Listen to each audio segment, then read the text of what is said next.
morning, everyone.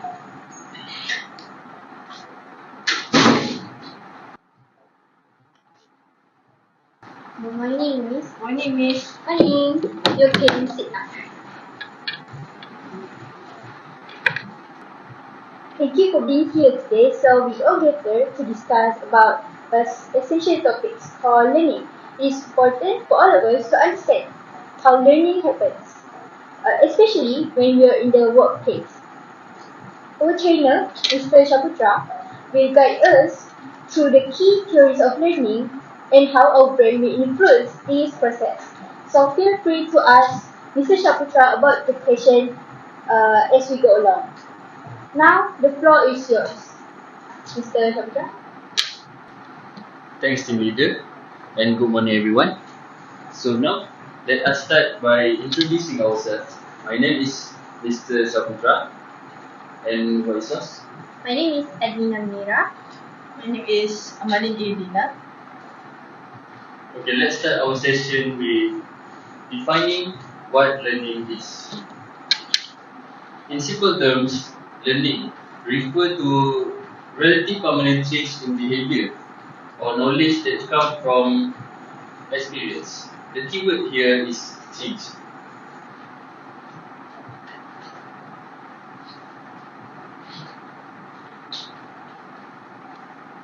Learning is about adapting and improving based on what we experience. There are several theories of learning, but today I will focus on two, which is classical conditioning and operant conditioning. Classical conditioning is when we learn through association. I'm sure many of you have heard of Pavlov's experiments, right? Where the sound of a bell becomes associated with food, and the dogs would start salivating just from hearing the bell. Even there wasn't any food, where in the workplace, this might look like association sound, like a bell or notification with an important task. Other than that, we have operant conditioning, where behaviors are learned through rewards or punishment. For example, if you complete a task on time and receive praise, you are more likely to repeat the behavior in the future. While on the other hand, if you are penalized or receive negative consequences for completing a task, you are less likely to engage in that behavior again. That makes sense, but what role does the brain play in all of this? How does it actually process learning? Great questions. I was just about to explain this. The brain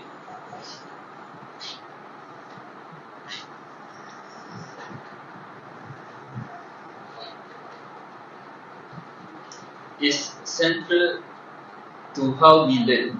The hippocampus, for example, helps form new memories. This is crucial for learning new skills or information. The prefrontal cortex is involved in decision making and help us apply what we learn to real world situations. When it comes to operant conditioning, the reward center of the brain, called nucleus accumbens, is activated when we receive positive feedback, making it more likely that we will repeat that behavior. On the other hand, the amygdala is involved when we receive negative feedback, triggering emotional like fear or anxiety, which can make us less likely to repeat that behavior. I see. So, how can we apply these theories in our roles? As a new hire, how could I use new knowledge to improve my performance? Great question, Ms. Mira. Let's look at how these theories of learning can be applied to your work. For classical conditioning, think about how you can use your environment to trigger a specific behavior. For example, you might associate a particular signal like certain sound or even the start of specific tasks.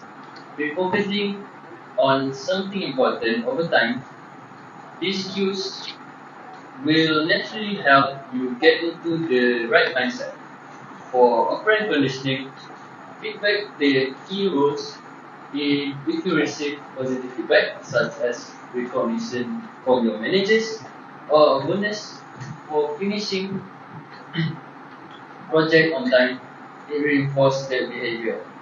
On the flip side, if there is a consequences for missing deadlines, such as negative feedback, you are likely to avoid this behavior in the future.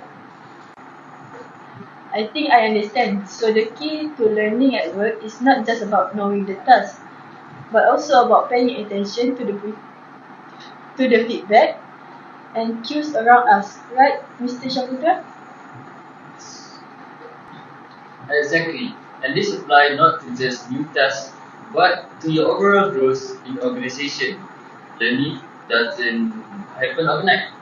It's a process that involves consistent adaptation, practice, and repetition. Stories like classical or operant conditioning help us understand how we can get better at what we do by being mindful of the signals that we receive and the feedback we give it. I like that approach. It sounds like we can train ourselves to become better by simply being more aware of how we can respond to those cues and feedback. Absolutely. The more you practice this the awareness, the more it becomes second nature. Consistency in receiving positive feedback or learning negative consequences will help shape your future behavior and improve performance. Thank you, Mr. Shaputra. That was a really insightful session. So, learning is a key part of how we grow as a team, and understanding these stories can make a big difference in how we approach our work. If there's no further question, I would like to wrap this session, and we'll continue to explore these ideas in the future meetings. But for now, does anybody have anything they would like to add before we conclude? No further question from me, but I'm excited to put this into practice. Same here. Looking forward to applying this idea in my daily tasks. Ah, glad to hear that. Thanks again, everyone. And special thanks to our trainer, Mr. Shaputra, for guiding us through these topics. We'll regroup soon to dive deeper into how we can apply these learning theories to specific challenge. Wishing you all a day full of accomplishment. So, thank you. Thank you. Thank you.